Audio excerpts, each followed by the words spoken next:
I think the process of welcoming people from YouTube has started, and I'll just be starting the broadcast for the webinar in a few seconds. And what a delight, Atul, and I must acknowledge Mr. Muthuraman, who's a dear friend and chairman of our advisory board for our new campus. And Mr. Muthuraman introduced, you to me, and I was telling my wife and my son and daughter, and I said, what a wonderful young man, and what a treat to be given an opportunity to get to know him. So thank you. I talked about you to so many people after we exchanged notes, and so thank you very much for the gift of this 1 hour of your time today, Atul. Thank you very much.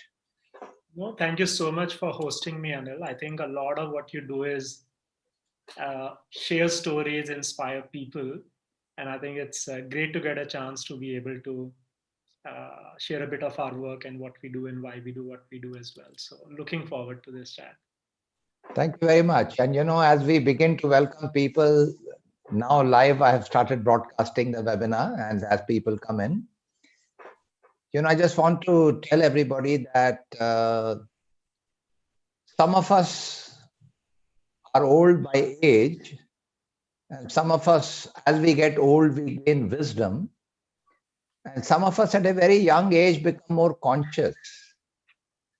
And there is a book that is lying at the back here, which I just want to show to you. It's called The Origin of Consciousness. It's a fascinating book.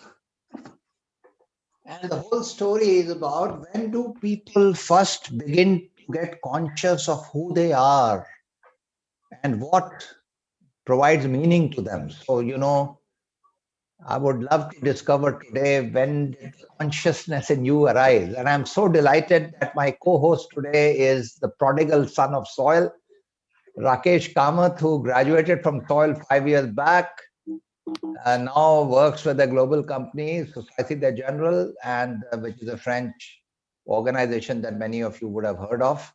So delighted to share the space with Rakesh. So thank you, Rakesh, for also being part of this forum today.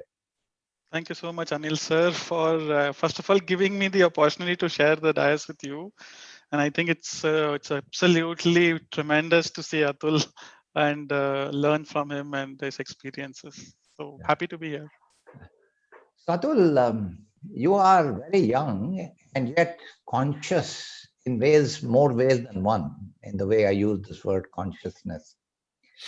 So help us to understand a part of the story of your life, how you were raised, what was your childhood like, what were the early influences.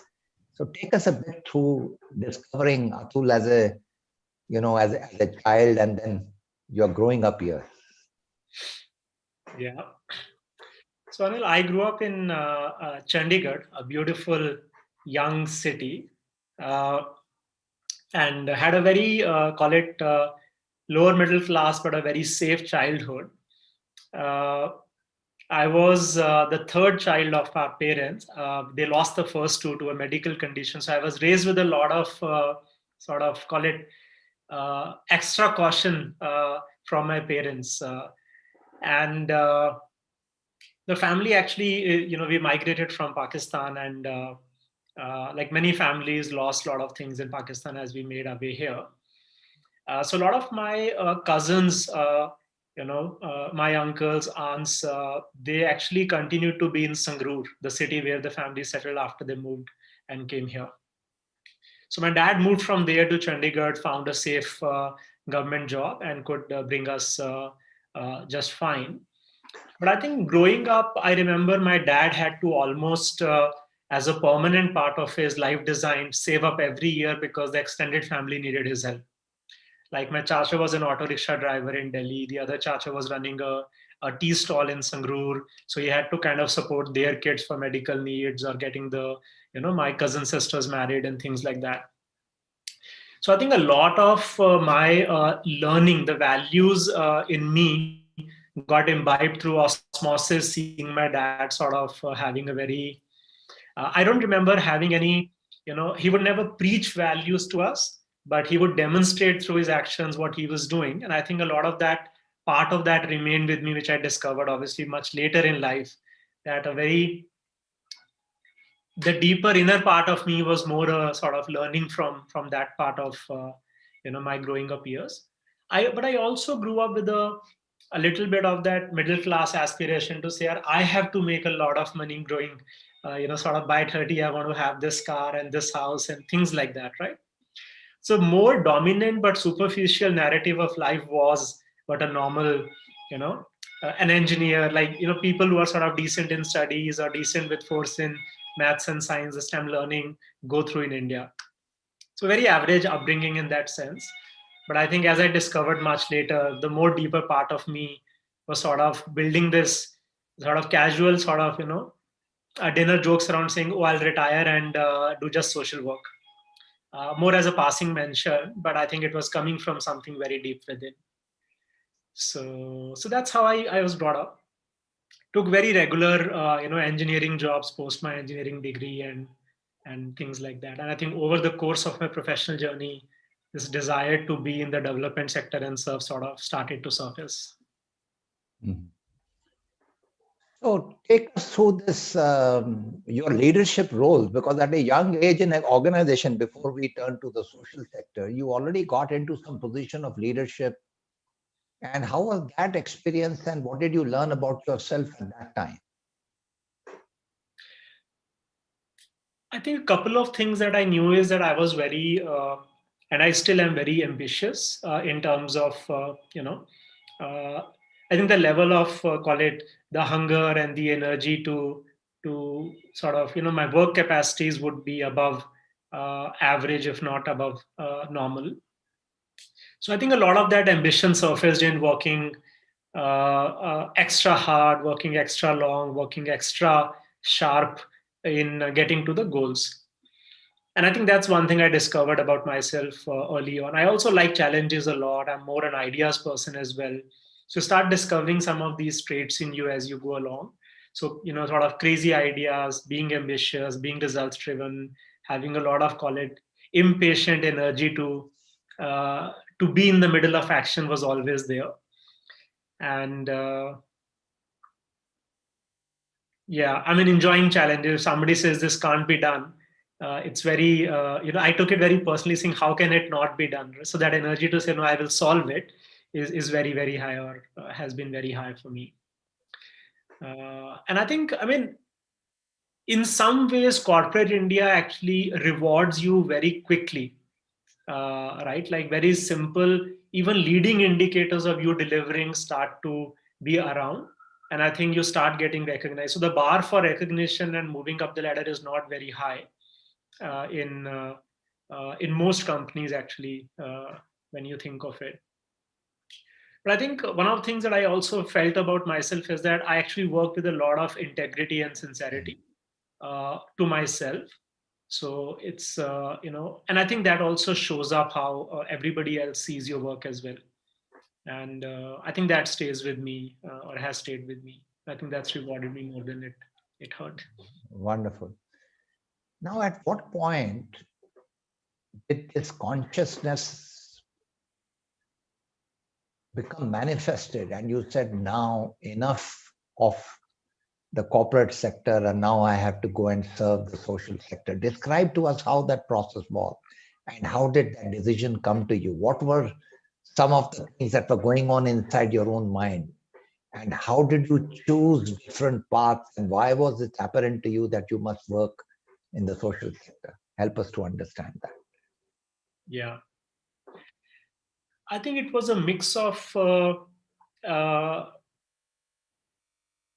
two, three different journeys, right? One was an inner journey. The second was India's economic journey that makes it easy. And the third was my own sort of corporate journey as well. Uh, I think inner journey obviously is the most important one here. I think, as I mentioned, right, like what would be a joke saying I'll retire and do social work or I'll serve. I think as career started to evolve, that thought remained with me.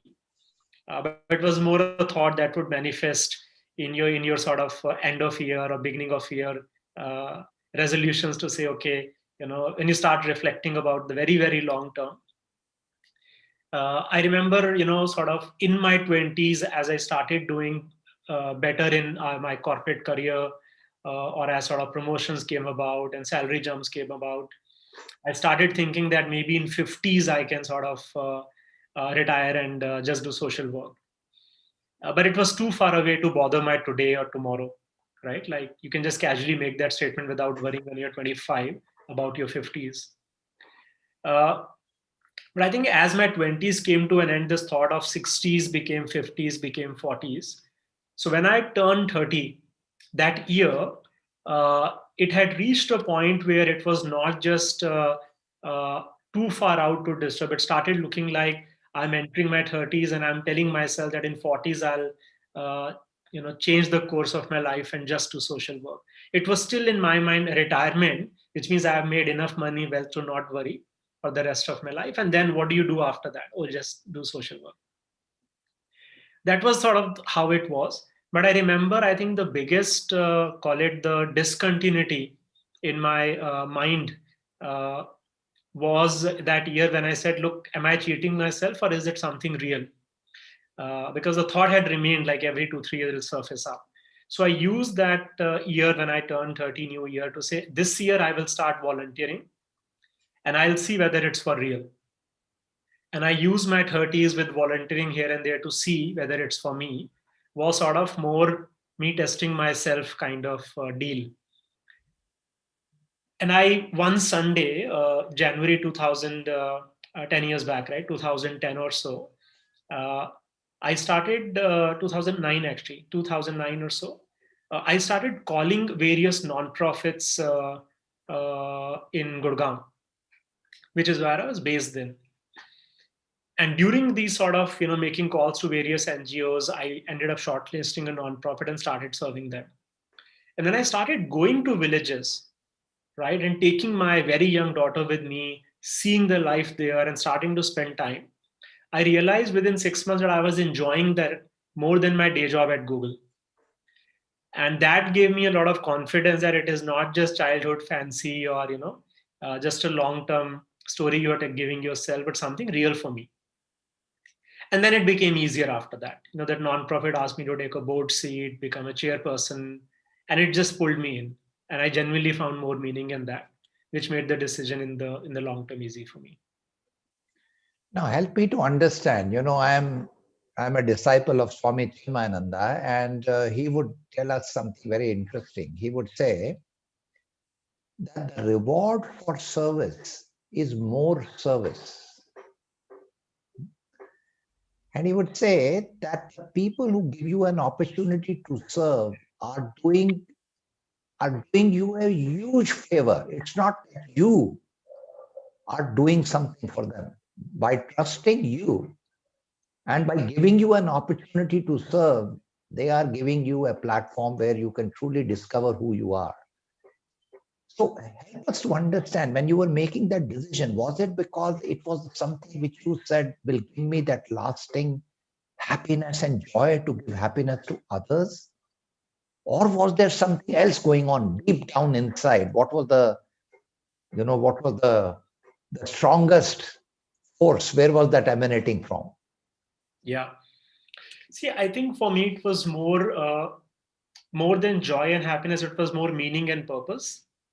Like, why do you exist? What is the purpose of your existence? Are you looking to, in a very shallow way, you can say, are you buying good sleep for yourself? Or are you looking to solve a problem? To me, it was more the latter, to say, look, there is so much inequity in the country. India is getting richer, but Indians are not getting, non-poor, so to say. Poverty levels are very high, inequity is very high, and you have a birth lottery that you sometimes feel question and say, do you really deserve it? Not in an absolute sense, but in a relative sense, right? Like looking at others, you feel like, did you really do anything to deserve it? Just a birth lottery. And I think, to me, sort of finding more meaning that gives you the sense that this is the best way you can actually use this life and use this time that you have, was more of it. And as you think about it, having trained in business, then it is It's then, okay, so if you are going to be working on this problem or this area, what is the best way to make an impact and be useful? So I think that's how sort of for me it evolved, and it's still a discovery. I don't think some of these are questions that you keep asking still every year and say, look, am I actually doing what I thought I will? Is it really making a difference? Do you feel that this is the best use of the rest of your life as well? And I think so far the answer is it was not a bad choice at all. So stay put. Thank you. Atul, now throughout your life so far, right from early childhood to now, what are the moments that stand out in your mind as the moments when you were at your happiest best? Yeah. I think many different,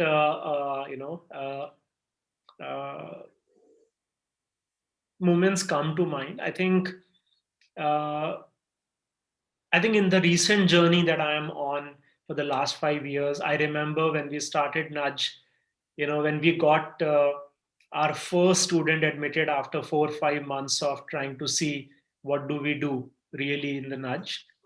Getting the first person admitted was in the recent memory very joyful when we were running around convincing people to come give us an opportunity and 90 days of their life so that we can work together and give them capabilities that companies will need them to employ them. And it was a very difficult task because we were an unknown organization, asking young girls of 18 years of age to come and live with us for 90 days in a residential facility. It's not an easy ask of any parent to do that for an untrusted new nonprofit. And I remember after a lot of sort of banging our heads around and people questioning us, the first student who we admitted was a girl named Aisha Siddiqa, uh, a Muslim girl in a Bangalore slum. Uh, seven siblings, eighth herself, with a father on bed and mother a homemaker, and she was the only earning member. And she had a polio disability as well. Right? So she said, I have nothing to lose. She was the first student who actually trusted us to come to our center after weeks and weeks of spending time in slums. So it was like gave me a lot of resolve that if she can trust us with her life, leaving her, the only earning member leaving, and the younger daughter, younger sister, taking that garment factory job at 7,000 rupees a month or so for the entire family. So that was like a very sort of, I remember that very vividly, and it was extremely joyful. The second was when the first batch graduated and we saw that we were able to place every single student into jobs. That was very joyful. On the personal front, there's nothing like, I have one daughter. She's 14 now. And I think as fathers, I particularly feel that, you don't feel it while your wife is going through the journey of pregnancy, but only when you hold your kid, daughter in my case, in your hand is when you feel it. So that sort of memory stays with me.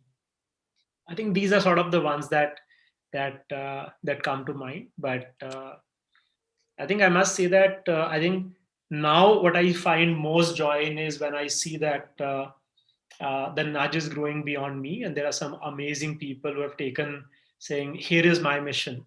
So when somebody makes a sacrifice and say, "I'm raising my hand to go to Jharkhand and serve in these tribal communities," which is stated in what we want to do at Nudge, but nobody, including me, had the space and the guts to be in Jharkhand and do it. So when I see like somebody's making a sacrifice for our, common goals, that's very joyful. Now, tell me more about how do you build an institution? Because what started as an inspired idea and some pilots and projects. So what is this process of institution building like, and how have you sought support and partnerships and alliances to make your work, really manifest? Yeah. So I must quote Kamath here. He was one of our first advisory board members, and I'm sure you know him. I remember I met him at the Oberoi's in Delhi in 2015, I think around September or so. I just had this idea in my head, and I went to him and said, "Look, Pramath, I want to learn institution building from you. whether it is ISB, Ashoka, I've been involved in so many. He said, Atul, the first thing you need to remember is disassociate yourself from the institution and design it that way. Make sure that, like many nonprofits, people don't think of Nudge and think of you. They think of you independent of they think of Nudge, and Nudge has to have its own standing. So don't be the face of the organization, the only person that the organization is even dependent on. I think I took that reasonably seriously, and I think I would question it at every point. How do we make sure that the work is obviously done by multiple people, but the credit and visibility of that is also for everyone. And you design it to also reduce your role and make it more and more sort of replaceable, if not redundant, to say, if I'm not there, somebody else can do this. And over time, you can even make yourself redundant. I think that was a very important lesson that kind of helped us in the way. It actually genuinely allowed me to share Nudge with the rest of the, call it the leadership team or the senior or the early team members, to say, look, it's a collective dream. It's actually much easier in a non-profit than it is in a for-profit. In a for-profit, you have a disproportionate share of the value creation just because of the financial incentive with that. In non-profit, it is easy for me to sell and say, look, I'm not going to get disproportionately wealthy compared to you if we actually do great work. And I think we sell that internally also very well and say, look, it's a shared mission. If you do something great, the happiness and joy of that is shared. You could take more of it back than me. It's infinite in that sense, right? And I think we have sort of, as a leadership team of Nudge, we have imbibed that really well, that it's a shared mission. And that also means that at times that if I have an idea or a dream, I can't go it, because if others are not aligned and sold on it, I don't have a right to take it, because it genuinely is a shared mission as well. So I may have some veto here and there, but I think in most cases we have seen that it's a very interesting shared journey of various people, and they're just evolving. It's like small little streams joining the river, and it just becoming on its own, taking its own shape and form. How do you manage to then get the right kind of people to work with you? And because if you have the right kind of people, then institution building is enabled. So what do you look for when you want to attract people to come and work with you, and what is that process like, and how do you enable them to then flourish? Describe some of that to us. So Anil, one of the things we do is when we look for people for the Nudge, I always hire, within Nudge, we call it the kick-ass hiring framework, which is attitude, smarts, and skills, as in that order. So we always hire for attitude first, smart second, and skills last. That doesn't mean that skills are not relevant. It just means that most people overemphasize the skill set relevancy. Oh, you've done marketing, so come do marketing for us. Or you've done sales, you've done product, you've done design, you've done this. We put much less value to that. We put a lot of value on the attitude fitment with the company, which largely fits into social intent, social interest, social intent, and also sector readiness. Like there are many people we find who have very strong intent, but they haven't internalized the fact that the sector will not be able to afford to pay them what they're earning in their corporate life, because our customers can't pay, right? And philanthropists, the ecosystem is not mature enough to afford you at the same salaries. So it tests for both social sector intent and readiness, intent as well as readiness. And I think because the upstream sacrifice and the ask is very high, we have made our jobs very difficult at the extreme upstream end. We also work 6 days a week. We also work easily 10 hours, 12 hours, 14 hours a day. So in an organization with very high intensity, 6 days a week, and the salaries that are way lower than corporate, people who make very conscious design to say we join, half of the job is done there. I think once they join, we also place a lot of trust in people, because you've done you made joining Nudge very difficult for everyone and for us. After that, there is a lot of trust, which means we don't have policies, we don't have expense approvals, we don't have leaves, we have unlimited leaves at the Nudge, right? Not that people take it, but just they know that we trust them to, if they need, if there are situations, incidents, and they need longer breaks, we're totally okay with that. So we place a lot of trust in people once they join, and not just in trusting them that they do their work, but also in what they choose to do. So we consciously say that, look, within 1 year of Nudge, your manager does not have any role in your journey. You don't need to take permission from your manager to do a different role at the Nudge. Go pick whatever challenge excites you, and we'll trust you first before opening a position to an outsider. So I think adding all of these things up creates like a culture which is high trust, obviously very high intensity and high expectations. But in most cases, people surprise you. I was having a chat with my head of people and culture an hour before this call, and he said, "Look, Atul, we just finished our appraisals and promotions. I have a weird case of an employee at 15,000 salary who we corrected to 18,500. He's saying, 'Sir, you supported us during COVID time. After that, I have been working. I don't think I have produced enough value for the company. I don't want to take this raise.' When we made voluntary pay cut during COVID because we didn't know how many donors will support us, 34% of our headcount came and said, 'I want to take voluntary pay cut,' because we don't want to force cuts on people at lower salary levels where the difference between current salary and the pay cut salary is somebody in the family gets impacted. And it's very rare, these things I have not seen in my corporate career at all. So, that reminds me of Lal Bahadur Shastri ji, our former Prime Minister. His wife gave him some 200 rupees at the end of the year, saying, "I have been able to save this money for our future." And he promptly took that 200 rupees and went and returned it to the school, saying, "Because I have been able to save 200, I don't need this money. This should be used by the institution." So I'm just reminded of that, that story, my older brother Rakesh, he told me the story, and it really moved me a lot, saying that kind of integrity and that kind of values and commitment are just, I don't know how to describe them and where they come from, but what an exceptional person Shastri ji was. Turning to your own life, Atul, now, the other day, Neera Nandi, whom you know from Dasra, she was saying, when I was asking her, what are the downside to being in this sector? What are the things challenges you faced, or some significant, dark moments? And one of the things she brought up was, sometimes I feel sorry for my 3 boys, she has 3 sons, that I haven't made money or given them the so-called material wealth, which I could have given them as a Harvard MBA that I am, and, so on and so forth, that I and my husband chose this altruistic life, denying the usual things that young people get in the family. So does that thought strike you? Does your daughter sometimes kid you? Does your wife tell you, what the hell are you up to? I mean, is there any such thing about saying, there is this other side that sometimes shows up? So this is always an elephant in the room, and not in personal life as much as it is in the public sphere.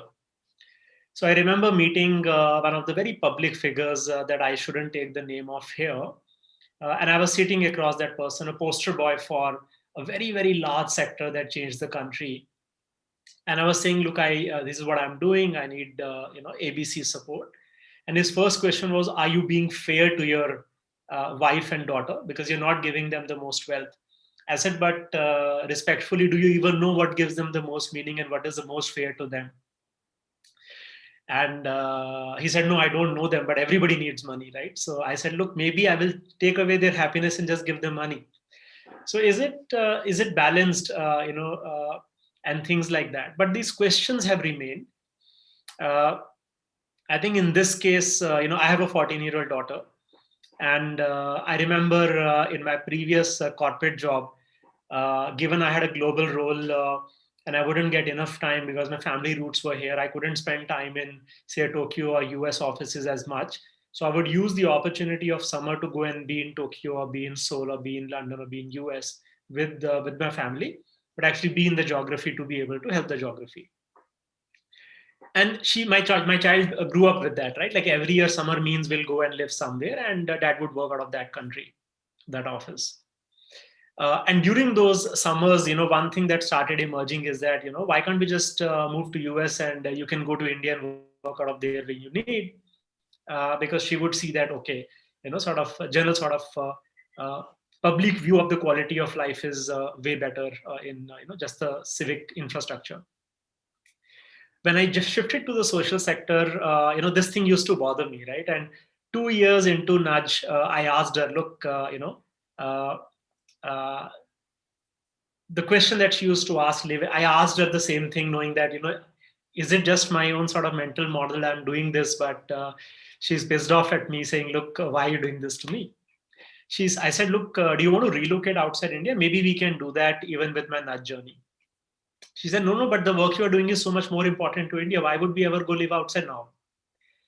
So in her own sort of mind, 3 years back, she was 10, 11. She had calibrated that what we are doing now as family, in some sense, is far more useful than what we were doing earlier.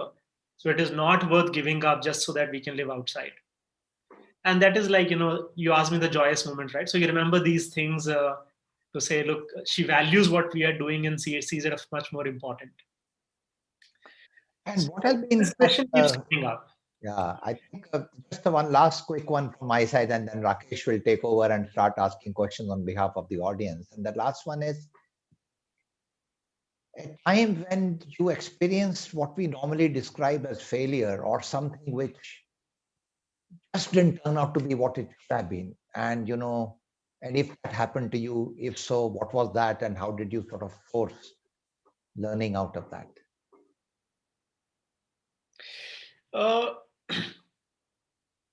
I think a lot of failures along the way. One comes exactly at the point of transition. So when I made the decision to shift to the social sector, I asked my parents, my wife, and said, this is what I'm looking at doing. And there was this, 5-6 month window where they wouldn't understand where is it coming from, why is it, why can't you volunteer? Have you thought it through? And it was coming from the place of genuine care for me to say that, look, you don't regret later 5 years that, you did this. Have you thought it through? The implications, the same thing, implications for your family from my parents' lens or for a daughter from my wife's lens. And I was looking for, I kept having a lot of conversations on and on and on for that, like for 5-6 months. And during that time, I realized that I was asking them for validation of my decision, because somewhere I was asking that question to myself, not to them. Sometimes they wouldn't even ask that question, and I would table the question for discussion and then go back unanswered, right? It hit me after a while that I was looking for support, but I was asking for validation. So once I flipped the question and said, look, I've made this decision, like, are you with me? And they said, of course, you never asked that. We were always there for you.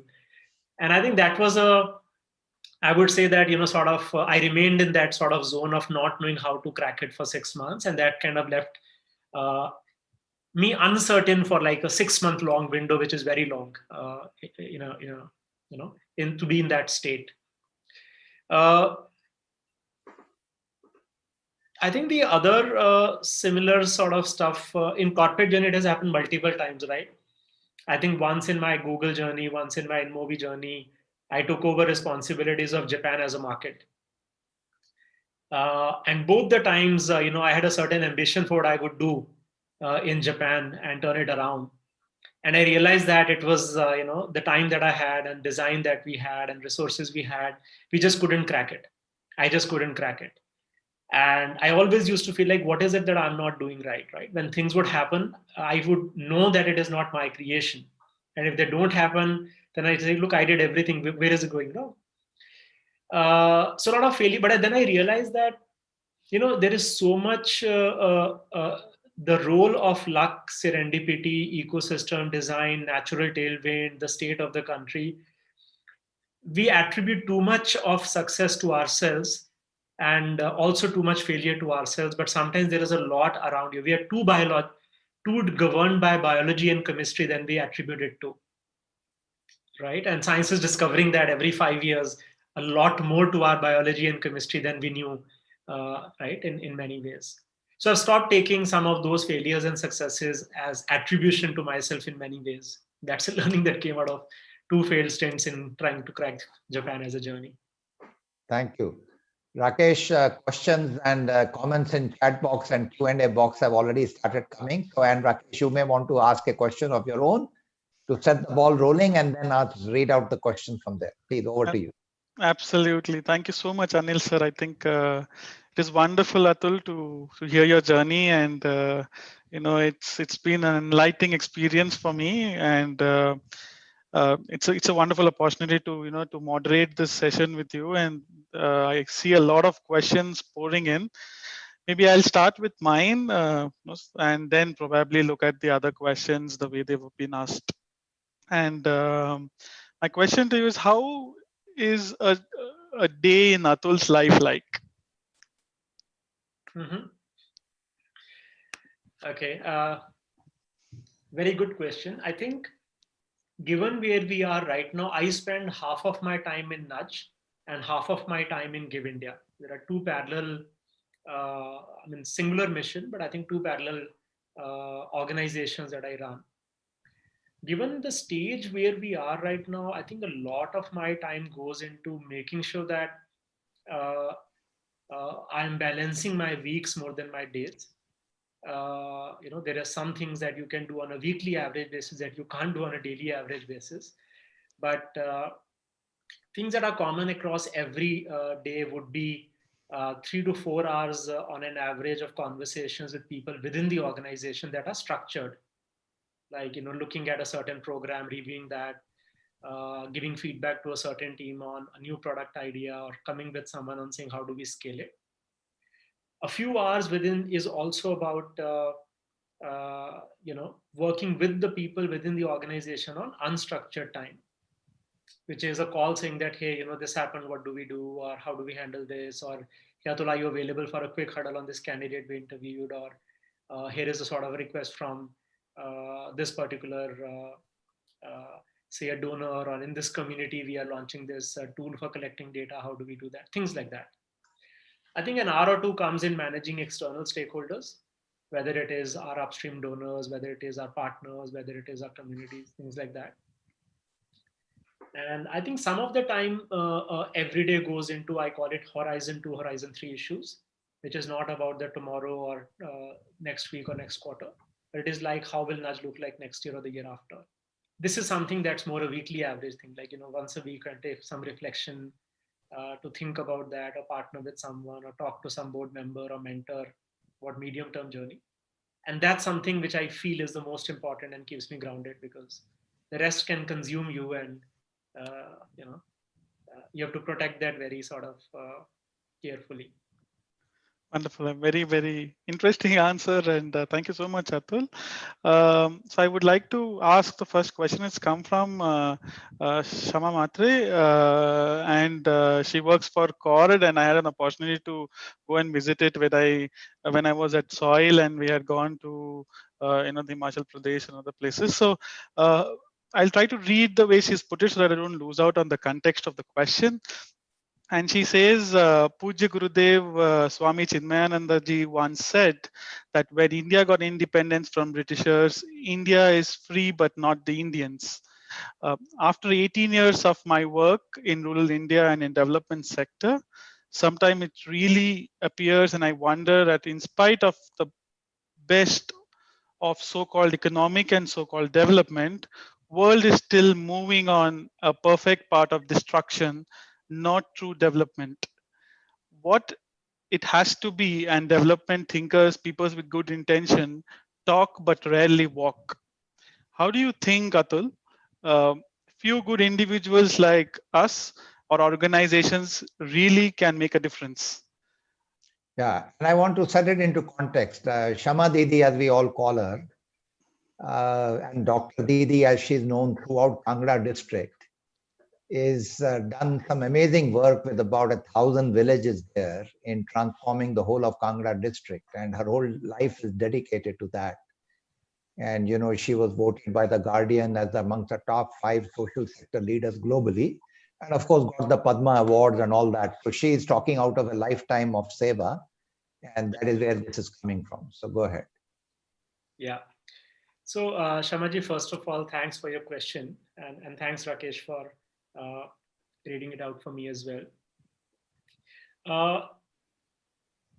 I think what you have sort of laid out as the state of the world is probably something that resonates with me. I think the capitalism takes you to a point that I always say that you'll have a drone delivery of a salad on the 17th floor window of your apartment or a company complex before you'll have a drone delivery of a medicine to a dying mother in Jharkhand. And I'm sure you know it better than I do. But I also believe that in many ways, the progress in science, technology, and even economic progress has actually helped hundreds of millions of people to have basic means, right? Over the last 100 years, the number of people that are deeply in hunger, for example, or all those indicators actually have made humanity has made progress in that. I do feel that humanity has also at the same time turned a blind eye to all other life forms on the planet and sustainability of the planet and the damage that we are doing to Earth broadly is also this thing. But I feel I'm an optimist there. I feel that human beings are also increasingly becoming just technologically smart, but our ability to respond is also increasing. Right? It's easier to gather resources, but also gather decision making and power globally today than it was 25 years back or 50 years back. So whether it is responding to climate change or maintaining peace, for example, while we are in a more dangerous and more uh, uh, sort of very vulnerable, to the other end of technology as well. I think our ability to respond is also going up. So I'm optimist that people are sort of like climate, for example, right? As bad as things are, the response to that has also gone up. The awareness is going up, and next generation is asking questions that are actually very, very. They are able to look us in the eye very boldly and ask these questions that we never did to the other generation, or to the West, or people responsible.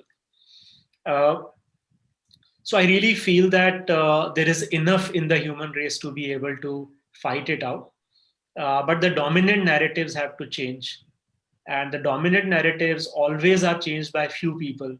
A million people don't get together to do it. You need like small wins of change then become larger. And I think just learning about your work is inspiring, right? It's actually individuals like you start it, and then or and we have seen like climate stories coming out of a child, right? Some small things start and becomes very, very large. And it's a delicate balance, but I think the technology provides us those tools as well to fight it. It just Sure. And actually, Narendra, who works with Shama Didi, was asking this question. So Narendra is her like number 2, and he is also an alum of soil in our executive education. Was in fact voted the best alum of soil that year in that program. So yeah, thank you, Narendra. Go ahead, Rakesh. Ask the next question. Yeah. So there's this pouring. It's raining in Bangalore and it's pouring a lot of questions here. So Atul, the next question I probably want to ask you is on behalf of Nawashir and Khurshid Khurodi, who's actually representative from Shivya Livelihood Foundation India. And the question is, how important is it to remain detached, irrespective of whether you're in corporate sector or social sector?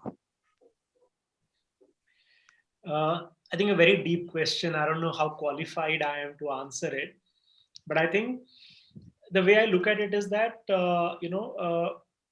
extreme detachment is I don't know whether it is possible, but it also takes away the core of being human, right? Like you need to be sufficiently detached to not have your own emotions affect how you work on a daily basis. I don't think you can avoid your emotions getting into the way of your work and your service or anything like that. But you have to make sure that you carry sufficient attachment to the why of what you are doing. Uh, Otherwise, you will not be able to carry the energy to do it day after day. So you need a certain degree of passion and attachment to what you are doing, the why you are doing of it. Otherwise, that energy to do things will go away. The energy of being remains, and not that it is unimportant.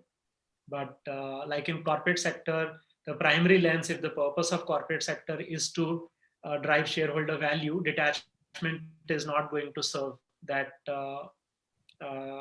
purpose of being in that corporate and feeding yourself and things like that. Same is true in social sector as well, right? The purpose of you being in the social sector is not for you to feel good about your work. To that extent, you are detached. But if the purpose is to make sure that you are able to serve a certain community, if you're serving the community but results are not coming, you can't do that in a detached manner. You have to be attached to the end result of your work and be very, in some sense, even hungry and impatient to say, I have to do it. And I personally feel that a very high degree of passion, result orientation, and those things come only when there is a certain degree of, uh, you have to take it personally. Say that I'm doing it uh, uh, to contribute to solving the problem or serving people, not just for my feeling good about it. Thank you, Atul, and very interesting perspective to a very complicated question. So I would go ahead and ask you something a little more personal. And this question comes from Sanjeev Tripathi. He asks, what makes Atul fearful, and any incidents that you were super afraid of, and how did you manage it? Oh, well, I think there are, see, I have realized that doing good is far, far, far tougher than doing well. Doing well in the lens of just making money and things like that. Uh, so much of India is insulated from the realities of India, right? The risk of India, uh, cor- corporate India, fancy complexes. They are designed for creating that insulation layer, right? Of safety, of whether it is a weather safety or physical safety or mental peace or physical inconvenience, right? We're creating more and more layers of that because you can pay for it.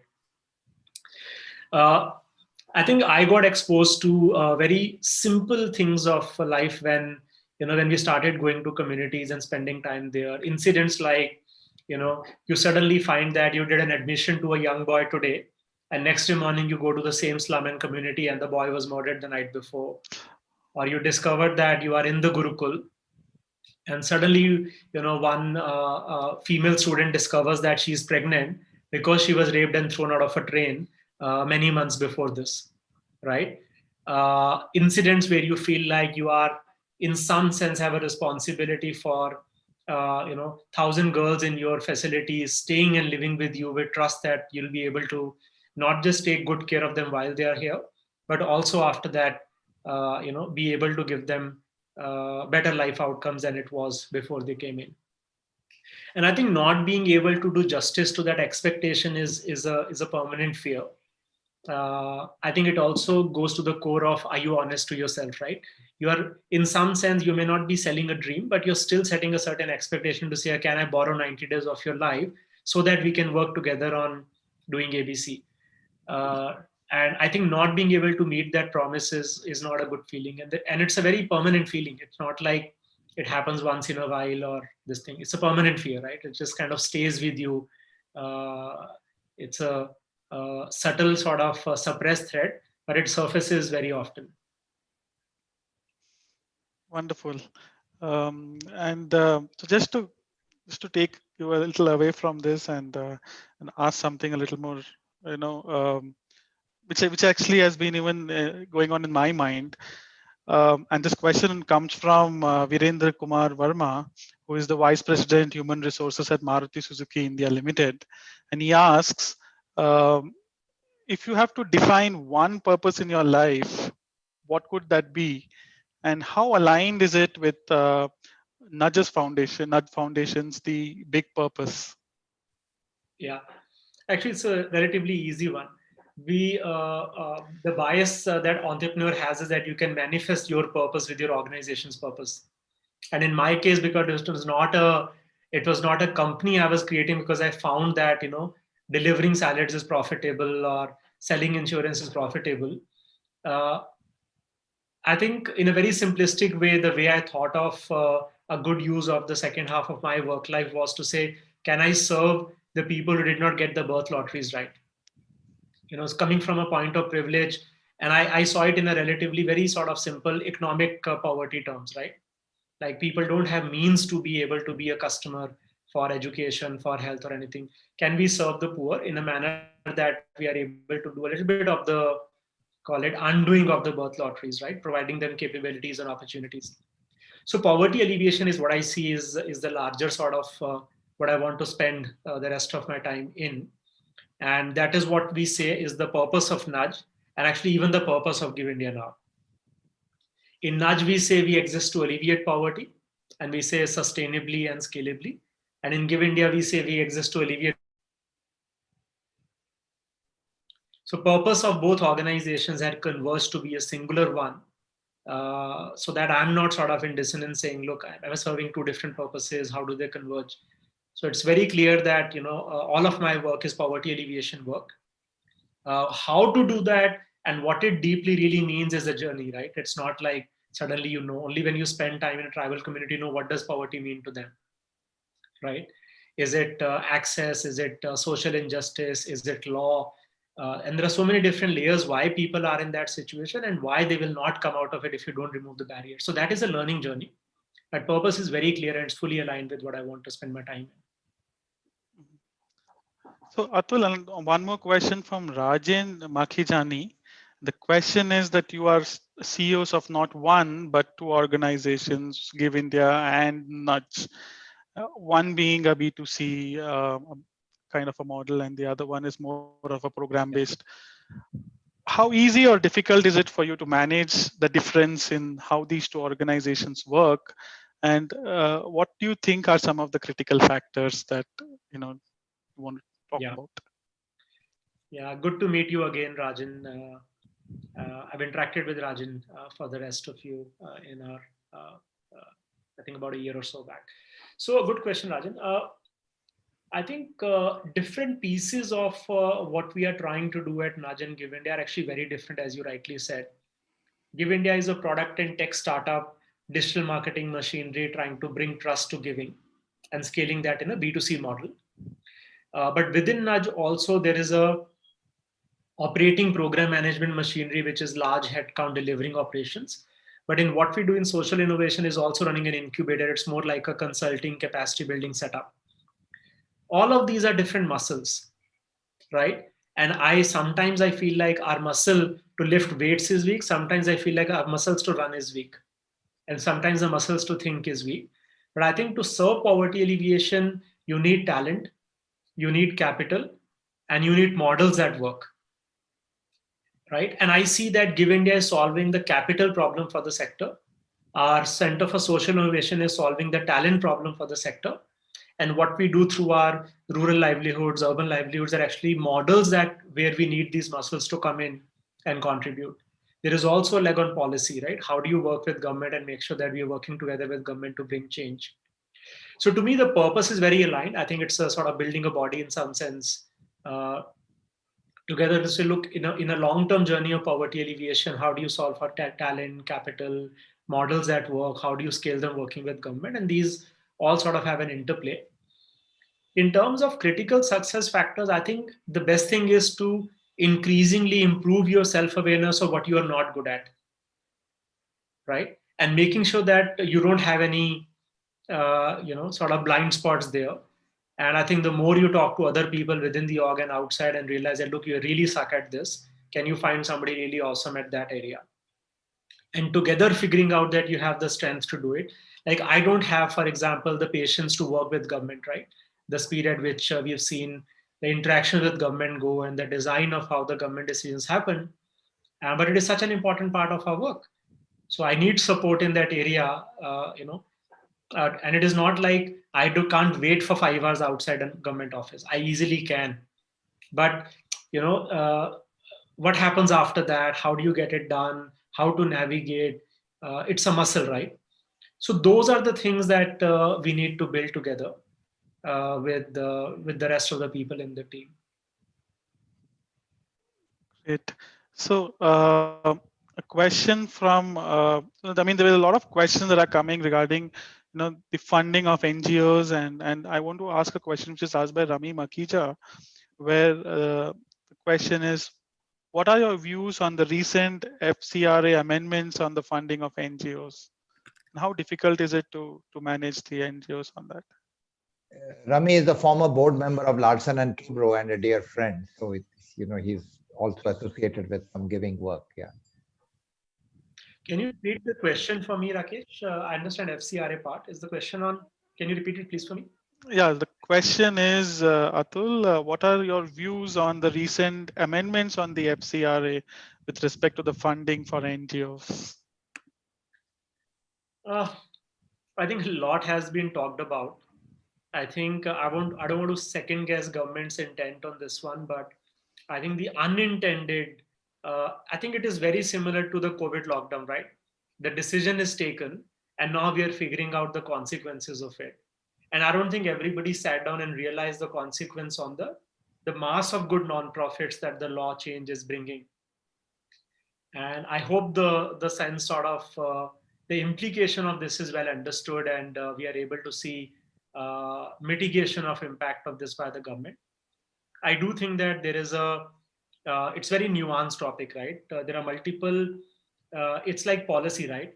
You overestimate the impact of policy for next day, but you underestimate the impact of policy in the long term.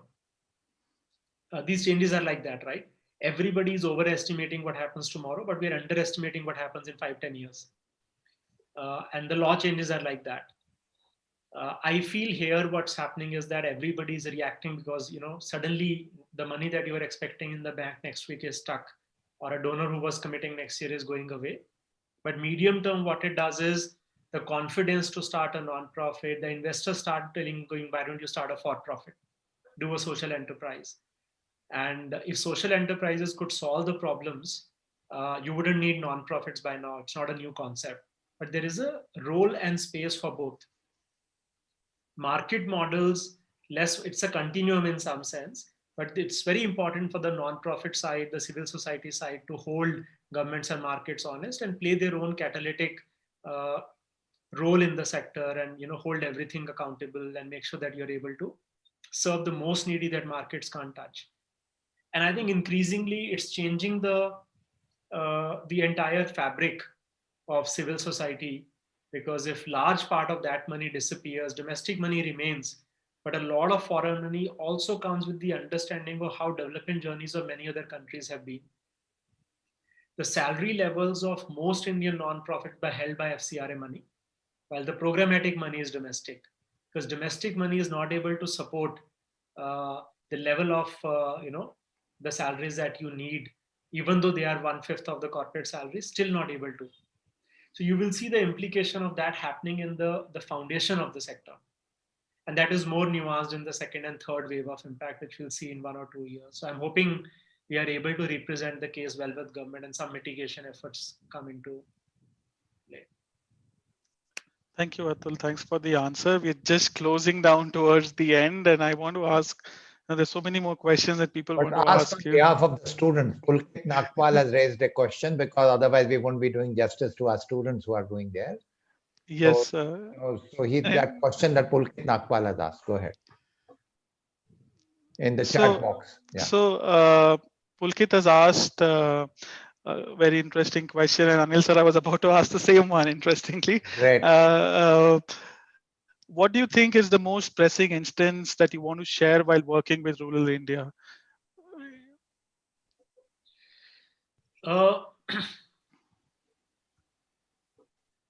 Pressing instance of story of rural India. So I think I have a lot more to share and talk about from urban slums, which is where I have spent most of my time. Work is mostly happening in the last 1.5 years, for which 7 months for COVID, and John heads our rural development work. So he's been in those communities. I think to me, I went to Jharkhand last year, where we finalized the communities and we started working there. And, I felt 2-3 things when I spent time in Jharkhand and tribal communities in particular. I felt that, obviously the narratives that you hear about 100% electrification, this and that, was all a sham, in the sense that I actually went to a community that had no electricity. This was after 100% electrification announcements by various authorities, right? So on the ground situation wasn't what it seems like from the wind messages that most of us know. But I also realized that we went to a community for the first time, uh, and they were extremely welcoming and trusting. Not trusting of us in a way that we are asking them for something deep, but they are very welcoming and trusting to say, look, let's just have a dialogue. Tell us what you are here for and all. And I don't think those are the kind of things that you see in urban areas as much, right? The doubt is much, much higher in urban slums than it is in rural areas. People are too exposed to uh, uh, the reasons why people come, right? The corporates come and say, okay, here is a shampoo sachet, which today is a sample, but tomorrow is paid, right? They were less affected, more trusting, more open, and they wanted to understand. But they were also more vulnerable because of the same reason, right? If you're not there to do something, you could easily take some random CSR money, do some random stuff, get something signed, and things are done. So I felt that I left with that and say, look, it's also the most, like, that is where the real need is. But that is not where, when I kind of come back to Bangalore and Bombay and I see the reality is like in Hyderabad, right? 70% of India's CSR money or Andhra's or Telangana CSR money is for Hyderabad, but 80% of the poor are outside. I think we are just so inverted in our pyramid of where the money is versus where the need is. That in itself is a big, and you go then you realize that there is nothing better, no better use of money than actually just putting money there in a manner that it actually empowers the community to improve their lives and livelihoods and health and education and everything. Thank you, Atul. I think it's time for us to sort of conclude this session, and I just want to say something to you. I'll never forget the image of your father and mother, and I just want to say that you are blessed to be their son. You know what your father did by having this abundance in his heart to give support to his extended family, where one of his brothers was struggling in the streets of Delhi, the other one was in Sangrur trying to make two ends meet, and he sharing all that he had with his extended family. So you are blessed because you got the best example of giving in your life, and that is what sort of moved you. Then I want to compliment you for your awakening the question in your heart that what is the purpose of my life? And there was a part of your soul speaking to you, and you said, I don't want to postpone this question in my life. I don't want my happiness to be determined one day when the ideal situation comes, when I have created enough for myself, is when I will start serving others. I think that the fact that you chose to listen to your inner voice and the fact that you took the path of going on this journey. But the third, you are not looking at it in a way which is bringing about that kind of thing, that I am sacrificing a lot and I am contributing. You are saying there are some real practical problems in this country that need to be solved. And God has given me this ability to think and to look at scale and the passion and energy and to love challenging goals. And I do all that to contribute in really ways that make a difference. And you are humble enough to know, who knows? This is not as if this is going to just change the face of the country, but the fact that you're making an attempt. And when that 18-year-old girl, the first one, trusted you, that polio patient, that MS Siddiqui, she came to you, the 8th child. The fact that you really choose to thank her, what a marvelous gift. Thank you, Atul, for who you are. Thank you for being parts of our lives. And I look forward to finding many more opportunities with you to see how we could support your work, how we could serve the larger interest and well-being of all. So thank you very much for the gift of this time today. Thank you. And Rakesh, do you want to say something by way of thank you before we close? So, Atul, I think it was a a mind-blowing experience for me. I think your journey has been inspiring, and and I've been, reading a lot about what you've been doing and work that you've done and the experiences, like Anil sir said. I think it sparks that kind of enthusiasm within me to move out of my cocoon that I am starting to build after I've left soil, to actually go and go do something for the society and contribute the way I can. So really, thank you so much for the wonderful walkthrough of the And journey. I hope you become a volunteer and do something with Atul. Rakesh, you are an Absolutely. Welcome. Absolutely, Alisa. Thank you so much, Anil, and thanks, Rakesh, for having me here and so beautifully synthesizing everything, Anil. Thank you. Thank you very much. Thank you. Thank you. All the best.